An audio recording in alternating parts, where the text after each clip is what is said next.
बाल विकास और शिक्षा शास्त्र का टॉप एमसीक्यू क्वेश्चन रिव्यू करेंगे। पहला प्रश्न है, जीन पियाजे के संज्ञानात्मक विकास सिद्धांत के अनुसार नई जानकारी के कारण उत्पन्न होने वाले मानसिक अंतर्विरोध या असंतुलन की स्थिति को क्या कहा जाता है।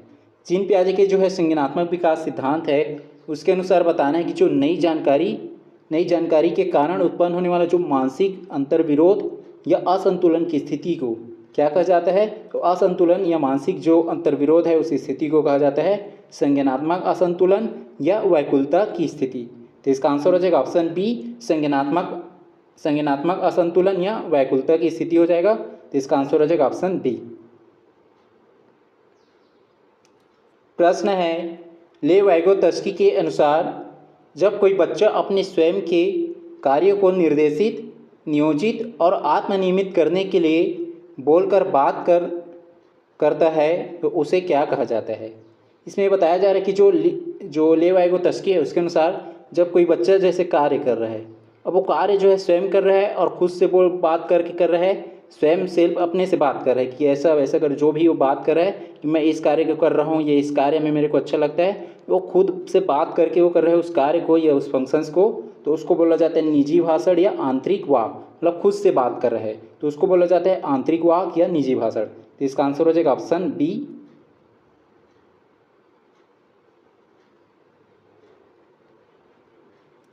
प्रश्न है, शिक्षा क्रम या करिकुलम और पाठ्यक्रम या सिलेबस के बीच मुख्य तकनीकी अंतर निम्नलिखित में से क्या है। देखो, जो करिकुलम है या शिक्षा क्रम है और पाठ्यक्रम, शिक्षा क्रम अपने आप में क्या है, ये ब्रॉड लेवल होता है, ब्रॉड लेवल मतलब व्यापक होता है, ये व्यापक है। और जबकि जो ये पाठ्यक्रम या सिलेबस क्या होता है, ये सीमित होता है या संक्षिप्त होता है, ये संक्षिप्त या सीमित या छोटा होता है। जबकि जो शिक्षा क्रम है या करिकुलम है व्यापक है, ब्रॉड लेवल में होता है। पहला दिया ए में शिक्षा क्रम संकुचित होता है, शिक्षा क्रम मतलब करिकुलम संकुचित होता है और पाठ्यक्रम व्यापक होता है बोला जा रहा है। तो ये जो पहला कथन ऑप्शन ही गलत हो जाएगा। उसका जो है बी में दिया गया शिक्षा क्रम में विद्यालय के संपूर्ण अनुभव शामिल होते हैं। तो जो है शिक्षा क्रम या जो करिकुलम है उसमें विद्यालय के जो संपूर्ण अनुभव शामिल होते हैं, जबकि जो पाठ्यक्रम है उसमें केवल पाठ्य वस्तु की रूपरेखा शामिल होते हैं। तो ये ऑप्शन बी सही हो जाएगा। सी में देख लेते हैं, शिक्षा क्रम केवल परीक्षाओं से संबंधित है। तो शिक्षा क्रम जो है ये ब्रॉड लेवल में करिकुलम है, तो इसलिए क्या हो जाएगा गलत। और पाठ्यक्रम बच्चों के सर्वांगीण विकास से संबंधित है, ये जो है उल्टा बोला जा रहा है, तो ये ऑप्शन सी भी गलत हो जाएगा।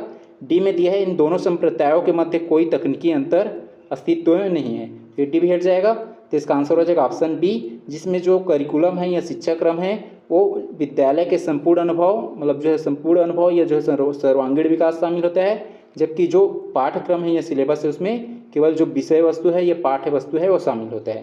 तो इसका आंसर हो जाएगा ऑप्शन बी।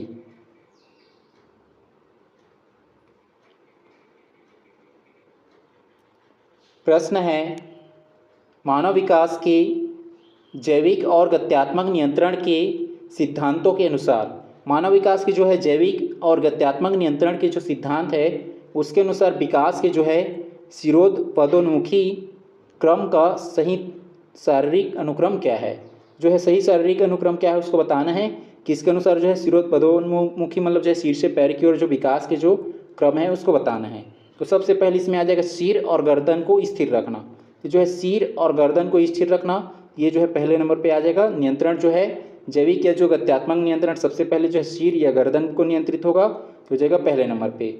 अब सिर और गर्दन में नियंत्रित पालेगा तो उसके बाद वो किस पे नियंत्रण करेगा, धड़ और छाती पर नियंत्रण करना लगेगा, तो हो जाएगा धड़ और छाती पर नियंत्रण करना, तो हो जाएगा दूसरे नंबर पे।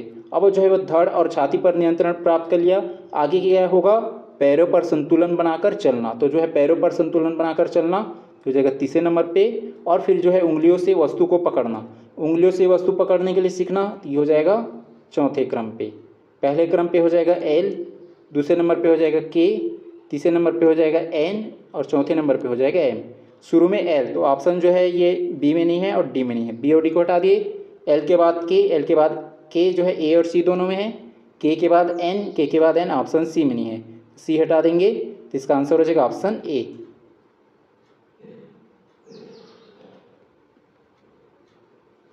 प्रश्न है, जीन पियाजे के संज्ञानात्मक विकास के सिद्धांत के अनुसार, जीन पियाजे के जो है संज्ञानात्मक विकास सिद्धांत है उसके अनुसार बताना कि विकास की जो अवस्थाओं का सही काल अनुक्रमिक क्रम क्या है।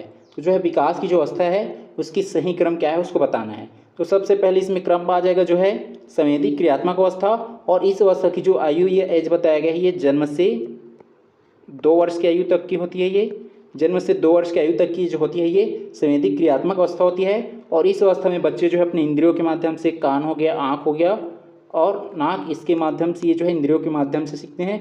तो जगह पहले नंबर पे ये संवेदी क्रियात्मक अवस्था जन्म से 2 वर्ष की आयु तक बताया गया है। उसके बाद जो है ये संवेदी क्रियात्मक अवस्था के बाद आता है पूर्व संक्रियात्मक अवस्था, और ये पूर्व संक्रियात्मक अवस्था की आयु को बताया गया है 2 से 7 वर्ष की आयु में। तो जो है ये 2 से 7 वर्ष की आयु तक की ये जो होता है ये पूर्व संक्रियात्मक अवस्था, ये हो जाएगा दूसरे नंबर पे।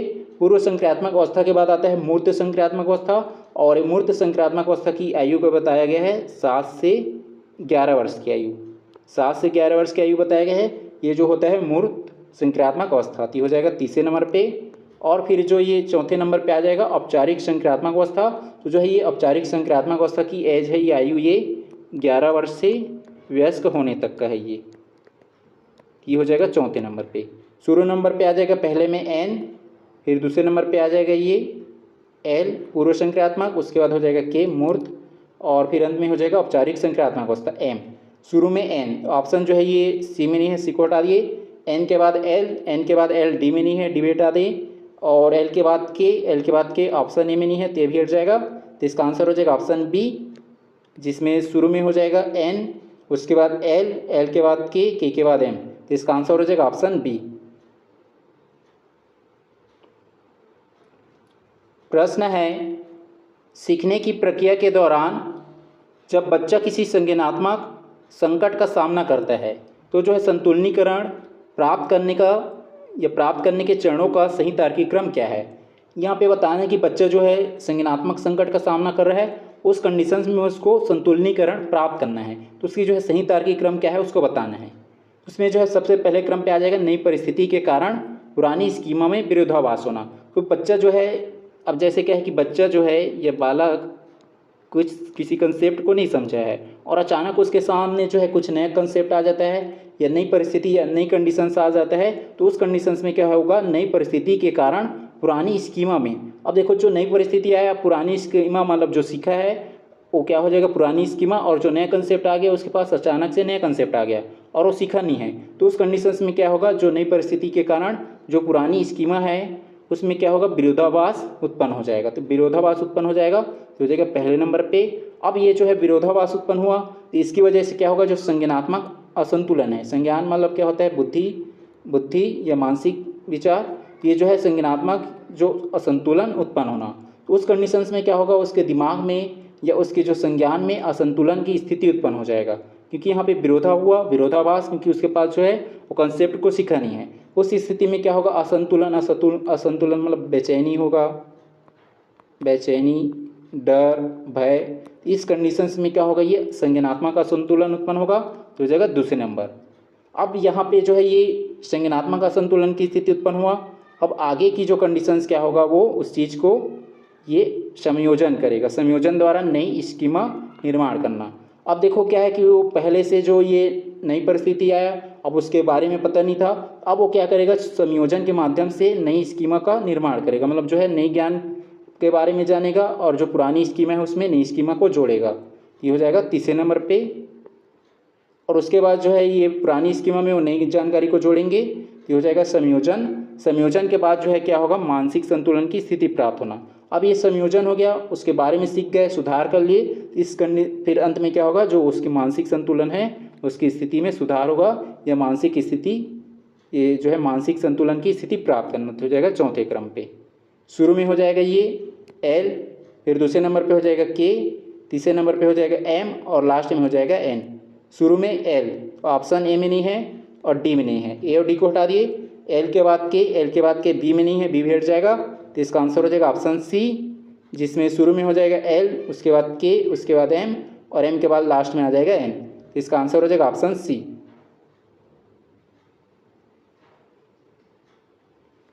प्रश्न है ले वाइगोत्स्की के रचनावाद के अंतर्गत किसी कठिन समस्या को हल करते समय शिक्षक द्वारा दी जाने वाली इसके फोल्डिंग या मचान की प्रक्रिया का सही शिक्षा शास्त्रीय क्रम क्या है।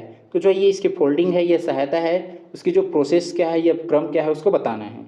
तो सबसे पहले क्या करेंगे, जो शिक्षक द्वारा, तो जो टीचर है उसके द्वारा जो छात्र के वर्तमान स्तर को पहचानना।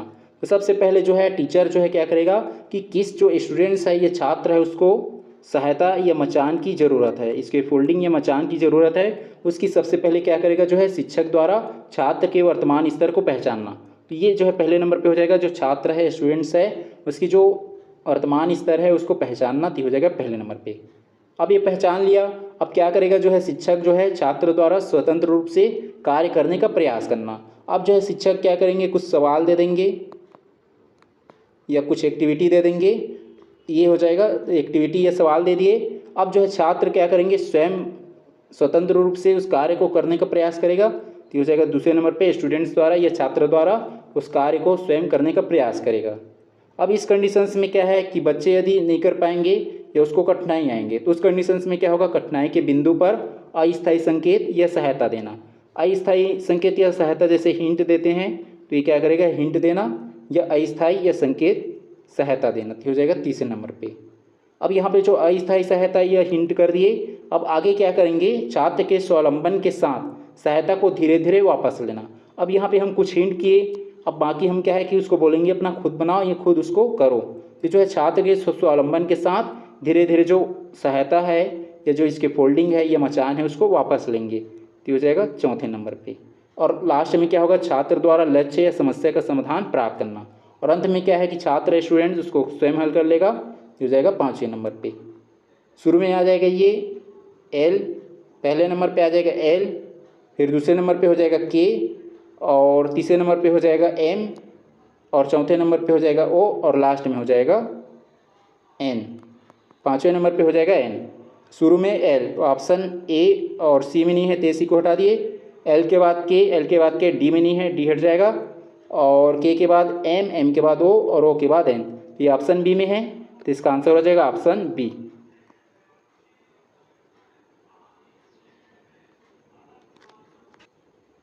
प्रश्न है, शिक्षा क्रम निर्माण की प्रक्रिया के दौरान पाठ्यचर्या के चुनाव और विकास के चरणों का सही व्यवस्थित क्रम क्या है।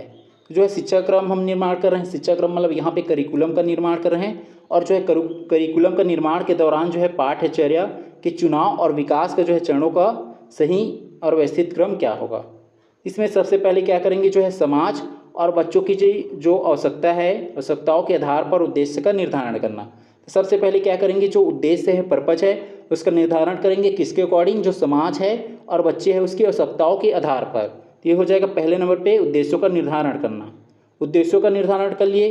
अब दूसरे क्रम पे क्या करेंगे, उद्देश्यों का निर्धारण करने के बाद अधिगम, अनुभव और पाठ्य वस्तु की सामग्री का चुनाव करना। अब जो अधिगम की जो अनुभव हो गया, एक्सपीरियंस, जो टीचिंग है या लर्निंग है उसका एक्सपीरियंस हो गया, और जो पाठ्य वस्तु है, पाठ्य वस्तु मतलब जो सिलेबस है की सामग्री का चुनाव करना। अब जो क्या करेंगे, जो सिलेबस है, पाठ्य सामग्री है, किसके बेस में, जो उद्देश्य है उसके आधार में, कि हम जो है समाज और बच्चों की जो आवश्यकता का जो उद्देश्य है उसी के आधार पे क्या करेंगे, जो अपने एक्सपीरियंस है या अनुभव है और जो सिलेबस है उसकी सामग्री का चुनाव करेंगे। तो हो जाएगा दूसरे नंबर पे।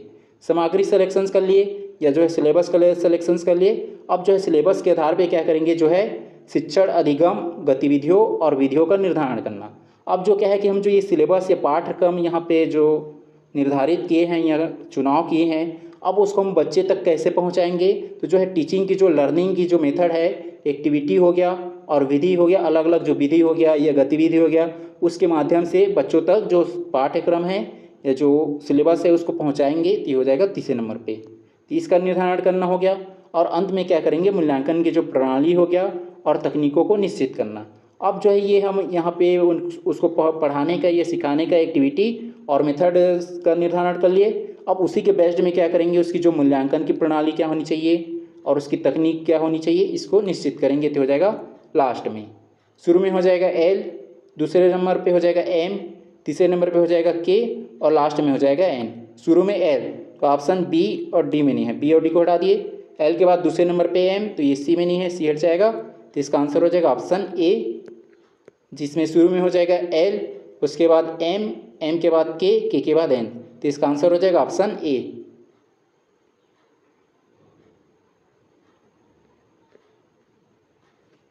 प्रश्न है बच्चों के समाजीकरण और व्यक्तित्व विकास के विस्तार के संदर्भ में उसके सामाजिक परिवेश के कारकों के प्रभाव का सही बढ़ते हुए क्रम क्या में जमाइए। तो इसमें जो है ये बच्चे के जो समाजीकरण के जो प्रभाव है, तो उस ये जो समाजीकरण के जो कारक है उसको बताना है कि समाजीकरण के जो बच्चों में कैसे समाजीकरण जो विकसित करते हैं या प्रभावित करते हैं। तो पहले नंबर पे हो जाएगा जो है प्राथमिक जो है परिवार और माता पिता। तो जो है पहले नंबर पे जो भूमिका होता है बच्चों में समाजीकरण जो विकसित करने का या प्रभाव करने की, जो प्राथमिक जो भूमिका रहता है परिवार और उनके माता पिता का भूमिका रहता है। तो हो जाएगा पहले नंबर पे परिवार और माता पिता का। उसके बाद जो है क्या है कि बच्चे जो है छोटे छोटे बच्चों के साथ या अपने मित्रों के साथ घूमते रहते हैं या खेलते रहते हैं। तो दूसरा इम्पैक्ट जो है मित्र और साथी समूह का पड़ता है। तो हो जाएगा दूसरे नंबर पे। अब बच्चा जो है क्या है कि स्कूल जाने लगेगा, विद्यालय, तो उसका जो है ये विद्यालय और शिक्षक द्वारा प्रभाव पड़ेगा। तो हो जाएगा तीसरे नंबर पे। अब जो है ये विद्यालय और शिक्षक के बाद जो है संचार माध्यम हो गया, मीडिया हो गया और आसपास के लोग पड़ोस हो गया, उसका प्रभाव पड़ेगा। ये हो जाएगा चौथे नंबर पे। और व्यापक सामाजिक और सांस्कृतिक पृष्ठभूमि और मूल्यों का प्रभाव, ये हो जाएगा अंत में पाँचवें नंबर पे। शुरू में हो जाएगा ये एल, फिर दूसरे नंबर पे हो जाएगा के, फिर तीसरे नंबर पे हो जाएगा एम, और चौथे नंबर पे हो जाएगा एन, और पाँचवें नंबर पे हो जाएगा ओ। शुरू में एल, तो ऑप्शन ए और डी में नहीं है, ए और डी को हटा दिए। एल के बाद के, एल के बाद के, सी में नहीं है, सी बैठ जाएगा, और के बाद एम, एम के बाद एन, एन के बाद ओ। ये ऑप्शन बी में है, तो इसका आंसर हो जाएगा ऑप्शन बी।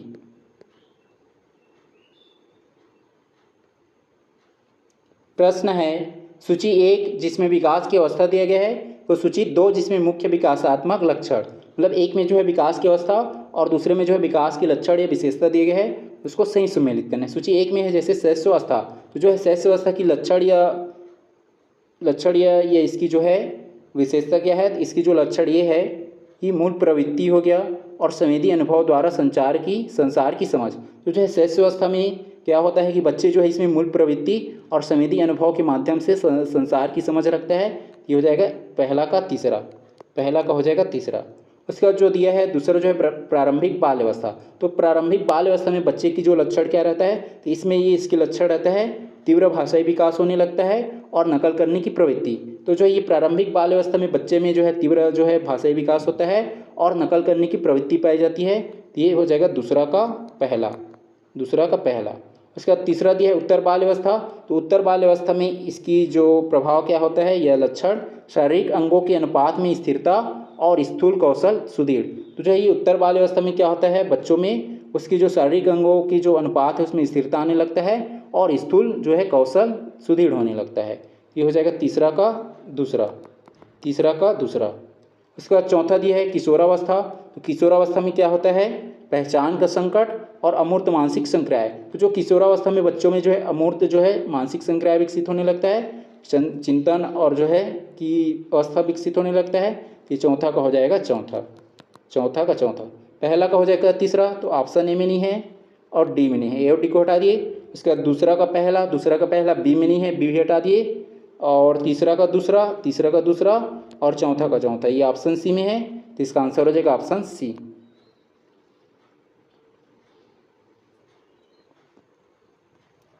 प्रश्न है सूची 1 जिसमें प्याजे के संज्ञानात्मक संप्रत्यय दिए गए हैं और सूची 2 जिसमें उनकी वास्तविक अर्थ या मीनिंग दिए गए, इसको सही सम्मिलित करना है। सूची 1 में है पहला स्कीमा। तो स्कीमा का अर्थ क्या होता है, स्कीमा में जो इन्फॉर्मेशंस और एक्सपीरियंस उसका पैकेट्स होता है। ये ऑप्शन सी, ये तीसरा में दिया गया है। ये हो जाएगा पहला का तीसरा। इसमें जो है सूचनाओं और अनुभवों के संगठित पैकेट या मानसिक ढांचा होता है, किसमें, स्कीमा में। ये हो जाएगा पहला का तीसरा। स्कीमा का जो है इसमें इन्फॉर्मेशंस हो गया और एक्सपीरियंस, इनका एक पैकेट होता है किसमें, स्कीमा में। ये पहला का हो जाएगा तीसरा। उसका जो दूसरा दिया है ये आत्मसातीकरण। आत्मसातीकरण का अर्थ क्या होता है, तो आत्मसातीकरण का अर्थ होता है इसमें वर्तमान मानसिक ढांचे में नई जानकारी को हुबहू शामिल करना। तो आत्मसातीकरण में क्या होता है, जो वर्तमान मानसिक ढांचा है उसमें हुबहू जो जानकारी है उसको, नई जानकारी को हुबहू मतलब जैसा है जानकारी उसी को वैसे एक्सेप्ट कर लेना। तो किसमें होता है, आत्मसातीकरण का अर्थ में। ये दूसरा का हो जाएगा पहला। उसका तीसरा दिया संयोजन। संयोजन में क्या होता है, संयोजन में होता है नई जानकारी के कारण पुरानी मानसिक संरचना में बदलाव। तो जो है ये संयोजन में नई जानकारी को क्या करते हैं, जो पुरानी स्कीमा है या पुरानी जो जानकारी उसमें ऐड करते हैं, किसमें, संयोजन में। ये हो जाएगा तीसरा का चौथा। उसके बाद चौथा में दिया है व्यवस्थापन। व्यवस्थापन में क्या होता है, तो व्यवस्थापन में होता है इसमें मानसिक संरचनाओं को एक सुसंगत प्रणाली में पुनर्गठित करना। तो जो है मानसिक संरचना है, स्ट्रक्चर है, उसको एक सुसंगत प्रणाली में पुनर्गठित करना क्या कहलाता है, व्यवस्थापन। ये हो जाएगा चौथा का दूसरा। पहला का तीसरा तो ऑप्शन सी में नहीं है और डी में नहीं है, सी और डी को हटा दिए। उसके बाद दूसरा का पहला ए में नहीं है, ते भी हट जाएगा। उसके बाद तीसरा का चौथा और चौथा का दूसरा, ये ऑप्शन बी में है। तो इसका आंसर हो जाएगा ऑप्शन बी, जिसमें हो जाएगा पहला का तीसरा, उसके बाद दूसरा का पहला और तीसरा का चौथा और चौथा का दूसरा।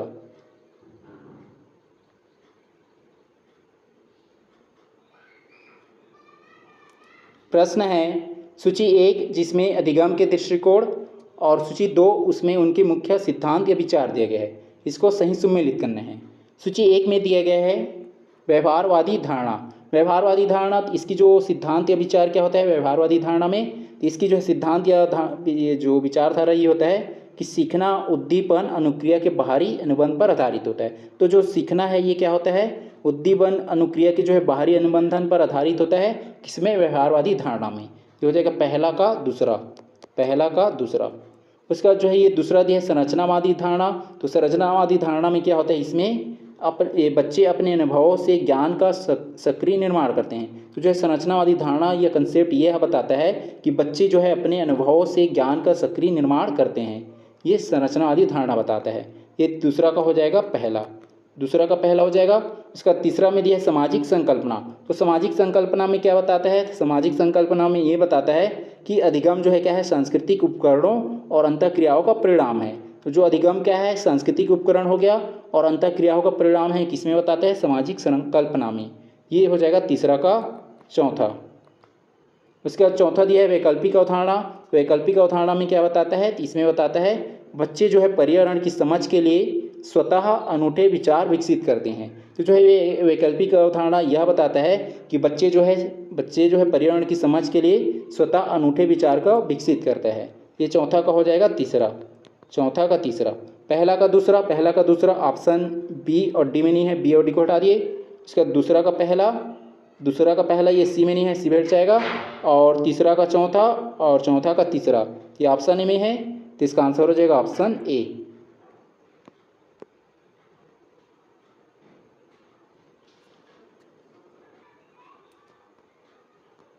प्रश्न है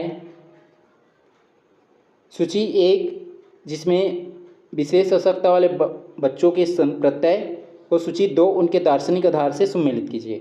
सूची 1 और सूची 2 को सुमेलित करना है। सूची 1 में जो दिया गया है विशेष आवश्यकता वाले बच्चे, और सूची 2 में दिया गया है उनकी दार्शनिक आधार क्या है उसको। सूची 1 का दिया है पहला क्षति। तो क्षति की जो है ये दार्शनिक आधार क्या होता है, तो क्षति का दार्शनिक आधार ये होता है कि जैविक या शारीरिक स्तर पर अंगों की कार्यप्रणाली में खराबी होना। तो जो है क्षति का मतलब होता है कि जो है जैसे क्या है कि जो आँख से दिव्यांग है या पैर से दिव्यांग है, तो जो है आँख का क्या है क्षति हो गया या पैर का क्षति हो गया, उसको बोलेंगे जैविक या शारीरिक स्तर पर अंगों की कार्यप्रणाली में खराबी होना। ये हो जाएगा पहला का हो जाएगा दूसरा।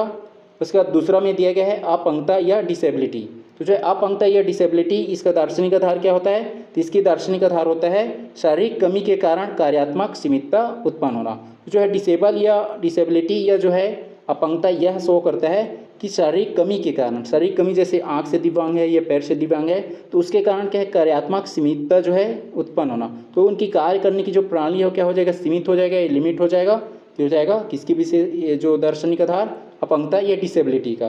तो ये हो जाएगा सेकेंड का 4। उसके बाद जो तीसरा दिया है अक्षमता या हैंडीकैप। तो अक्षमता या हैंडीकैप किसको डिनोट करता है, ये डिनोट करता है परिवेश बाधाओं के कारण मतलब इन्वायरमेंट जो बैरियर है उसके कारण सामाजिक अवसरों में आने वाली कमी। तो जो है अक्षमता क्या है कि सामाजिक अवसर में उसको क्या मिलेगा, कमी मिलेगा, मतलब वो सामाजिक अवसर में भाग नहीं ले पाएगा, हर जो अपॉर्चुनिटी है या अवसर है उसमें भाग नहीं ले पाएगा। किसके कारण, अक्षमता। तो अक्षमता उसी को डिनोट करता है कि परिवेशी बाधाओं के कारण सामाजिक अवसरों में आने वाली कमी। ये तीसरा का हो जाएगा पहला। तीसरा का पहला। उसके बाद चौथा दिया है विभिन्नताओं में समानता। विभिन्नताओं में समानता ये किसको डिनोट करेगा? सभी बच्चों के बुनियादी अधिकारों और सीखने की क्षमता का आदर करना। तो जो है सभी बच्चों के जो बुनियादी अधिकार हो गया और उसके जो सीखने की जो क्षमता है उसका आदर या सम्मान करना, विभिन्न जो विभिन्नताओं में समानता का मतलब, ये तो हो जाएगा चौथा का तीसरा। चौथा का तीसरा। पहला का हो जाएगा दूसरा। पहला का दूसरा तो ये ऑप्शन ए में नहीं है और सी में नहीं है, ए और सी को हटा दिए। उसके बाद दूसरा का चौथा, दूसरा का चौथा ये बी में नहीं है, बी भी हट जाएगा। और तीसरा का पहला और चौथा का तीसरा, ये ऑप्शन डी में है, तो इसका आंसर हो जाएगा ऑप्शन डी। प्रश्न है सूची 1 जिसमें कानूनी या पाठ्यचर्या के तत्व दिए गए हैं को सूची 2 उनके मुख्य प्रावधान या उद्देश्य से सुमेलित कीजिए करना है।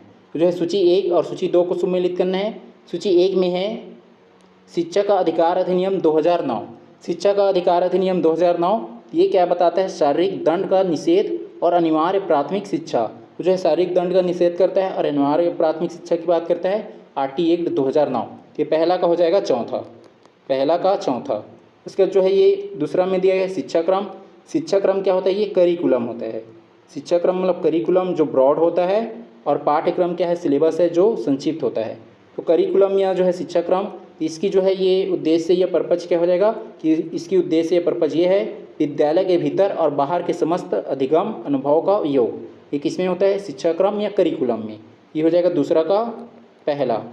उसके बाद जो है तीसरा दिया पाठ्यक्रम या सिलेबस। इसकी विशेषता ये उद्देश्य क्या होता है? ये जो है इसकी विशेषता होता है किसी विषय के विशेष के अंतर्गत पढ़ाए जाने वाले अध्यायों की सूची। तो चाहिए अध्यायों की सूची मतलब सिलेबस की बात कर रहा है। ये तीसरा का हो जाएगा तीसरा, तीसरा का तीसरा। उसके बाद चौथा दिया है शिक्षक के उत्तरदायित्व। तो जो है शिक्षक के उत्तरदायित्व क्या है या उसकी रिस्पॉन्सिबिलिटी क्या है? इसकी जो है उद्देश्य या उत्तरदायित्व ये है बाल केंद्रित शिक्षण और भयमुक्त वातावरण सुनिश्चित करना। तो जो है इसकी दायित्व या उत्तरदायित्व ये है कि बाल केंद्रित शिक्षण पे फोकस करना और भयमुक्त वातावरण या इन्वायरमेंट सुनिश्चित करना। ये दूसरा का हो जाएगा चौथा, दूसरा का चौथा। पहला का चौथा, पहला का चौथा ऑप्शन ए में नहीं है और डी में नहीं है, ए और डी को हटा दिए। उसके बाद दूसरा का पहला, दूसरा का पहला सी में नहीं है, सी भी हटा दिए। और उसके बाद जो है ये तीसरा का तीसरा और चौथा का दूसरा, ये ऑप्शन बी में है, तो इसका आंसर हो जाएगा ऑप्शन बी।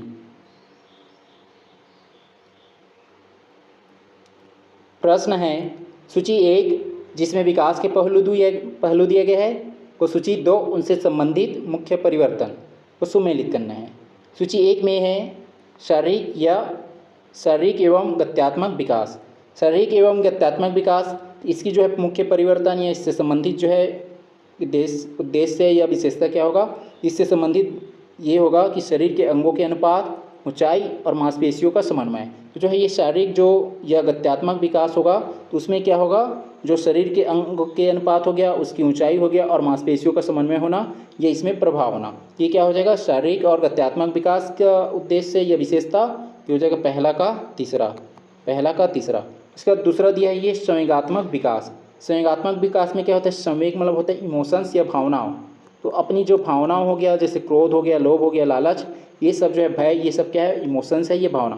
तो जो है ये संवेगात्मक विकास, इसकी जो है ये जो है मुख्य परिवर्तन या इसकी विशेषता क्या होगा? इसकी विशेषता ये होगा कि मूल प्रवृत्ति हो गया, भय हो गया, क्रोध हो गया और प्रेम की अभिव्यक्ति पर नियंत्रण। तो चाहिए संवेगात्मक विकास में क्या करेंगे, क्या होगा कि मूल प्रवृत्ति हो गया, भय, क्रोध और प्रेम, ये सभी क्या है? इमोशंस है, ये भाव है। इसकी अभिव्यक्ति पर क्या करना? नियंत्रण करना या कंट्रोल करना। ये हो जाएगा दूसरा का दूसरा, दूसरा का दूसरा। उसके बाद जो तीसरा दिया है नैतिक विकास। नैतिक विकास में क्या होता है? सही और गलत के बारे में जानकारी होना या इसके बारे में समझ होना। ये हो जाएगा पहला, हो जाएगा तीसरा का पहला, सही और गलत के बीच निर्णय लेने की क्षमता का आधार। ये हो जाएगा नैतिक विकास की विशेषता, ये इसका अर्थ, ये तीसरा का हो जाएगा पहला। उसके बाद चौथा में दिया है संज्ञानात्मक विकास। संज्ञानात्मक विकास, संज्ञानात्मक मतलब क्या होता है? बुद्धि या बौद्धिक कौशल होता है, यह विकास, बुद्धि का विकास। संज्ञानात्मक विकास का मतलब, तो चौथा का हो जाएगा ये चौथा, मानसिक संक्रियाओं और तार्किक सोच का क्रमिक विचार या विस्तार। तो किस में होगा? ये संज्ञानात्मक विकास में। ये चौथा का हो जाएगा चौथा। पहला का तीसरा, पहला का तीसरा ऑप्शन बी में नहीं है और डी में नहीं है, बी और डी को हटा दिए। उसका दूसरा का दूसरा, दूसरा का दूसरा ऑप्शन सी में नहीं है, सी बैठ जाएगा, तो इसका आंसर हो जाएगा ऑप्शन ए, जिसमें पहला का हो जाएगा तीसरा, उसके बाद दूसरा का दूसरा, और तीसरा का पहला, और चौथा का चौथा। तो इसका आंसर हो जाएगा ऑप्शन ए।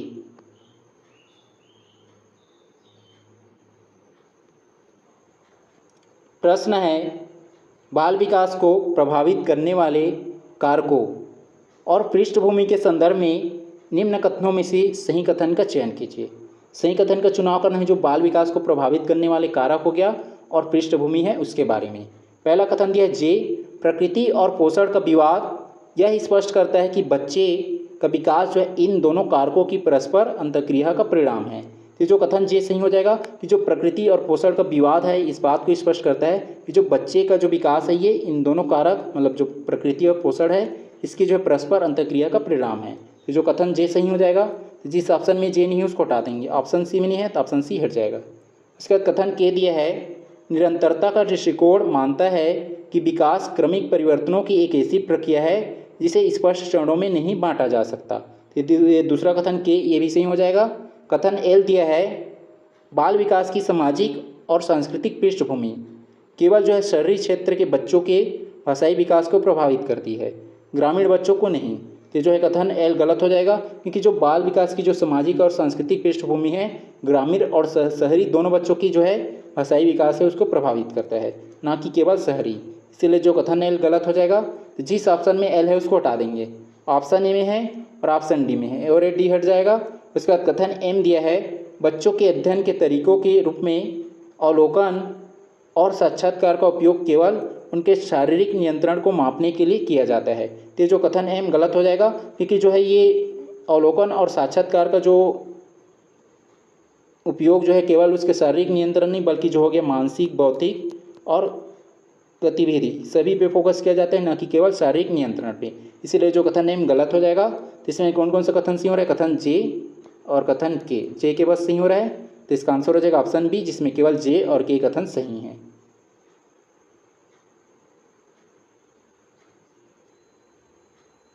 प्रश्न है, संवेगात्मक विकास, समाजीकरण और व्यक्तित्व के संदर्भ में निम्न कथनों में से सही कथन का चयन कीजिए। सही कथन का चुनाव करना है।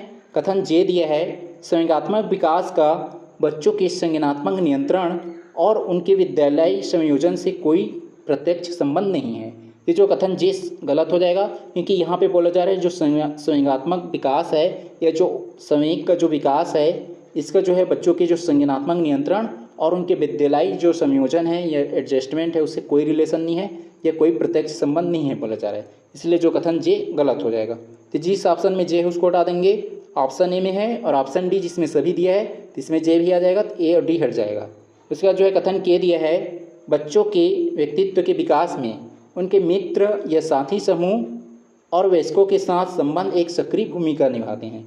तो जो कथन के सही हो जाएगा कि जो बच्चों के व्यक्तित्व या पर्सनालिटी के विकास में उसके मित्र हो गया या साथी समूह हो गया और वयस्क के जो है क्या है कि वयस्क के जैसे मित्र और साथी का जैसे अच्छे मित्र है तो उसके संगति का प्रभाव पड़ेगा, और जो है वयस्क मतलब जैसे घर में बड़े बुजुर्ग हो गया तो उसकी संस्कार क्या है ये जो है उसके व्यक्तित्व या पर्सनालिटी पे इम्पैक्ट डालता है या प्रभाव करता है। ये जो कथन के सही हो जाएगा।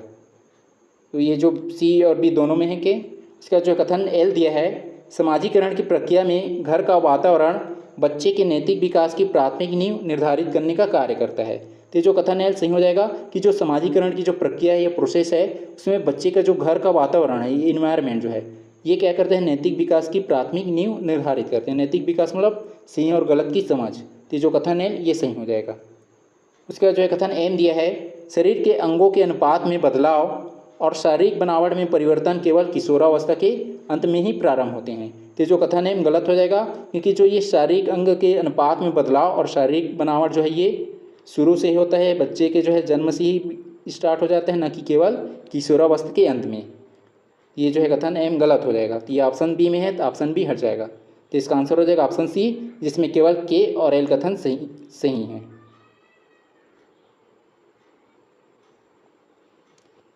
प्रश्न है, जीन पियाजे के संज्ञानात्मक विकास और किशोरों की सोच के संदर्भ में निम्न कथनों में से सही कथन की चुनाव कीजिए या चयन कीजिए। पहला कथन दिया जे, किशोरों की सोच के लक्षणों में मानसिक संक्रियाओं के अंतर्गत अमूर्त और काल्पनिक परिस्थितियों पर तार्किक चिंतन करना शामिल है। तो जो कथन जे सही हो जाएगा। उसके बाद जो है कथन के दिया है, पूर्व संक्रियात्मक अवस्था से मूर्त संक्रियात्मक अवस्था तक सोच का विकास पूरी तरह से भाषा के यांत्रिक रटने पर निर्भर करता है। तो जो कथन के गलत हो जाएगा, क्योंकि जो है पूर्व संक्रियात्मक अवस्था से मूर्त संक्रियात्मक अवस्था, तो इसमें जो है बच्चे जो है उस चीज़ को जो है मूर्त अवस्था में महसूस कर, देख कर, छू कर सीखते हैं, ना कि केवल रट कर। यहाँ पे क्या बोले गए, रटने पर निर्भर है बोला जा रहा है, इसलिए जो कथन के गलत हो जाएगा। तो जिस ऑप्शन में के उसको हटा देंगे, ऑप्शन सी में है और बी में है, सी और बी को हटा दिए। उसके बाद कथन एल दिया है, पियाजे के सिद्धांतों का शैक्षणिक महत्व यह है कि यह शिक्षकों को शिक्षार्थी की संज्ञानात्मक कड़ियों के अनुसार पाठ्य वस्तु चुनने में मदद करता है। जो कथन है ये सही है। उसका जो है कथन एम दिया है, सम्मिलन या आत्मसातीकरण वह प्रक्रिया है जहाँ बच्चा नई परिस्थिति के कारण अपनी पुरानी स्कीमा को पूरी तरह नष्ट कर देता है। तो जो कथन है गलत हो जाएगा, क्योंकि जो आत्मसातीकरण में क्या होता है, इसमें नई जो जानकारी है उसको जो है ऐड करने का काम करता है, ना कि उसको नष्ट करना, इसलिए जो कथन एम ये गलत हो जाएगा। तो ऑप्शन डी में है तो ऑप्शन डी हट जाएगा। तो इसका आंसर हो जाएगा ऑप्शन ए, जिसमें केवल जे और कथन एल सही है, जे एल बस सही है। तो इसका आंसर हो जाएगा ऑप्शन ए।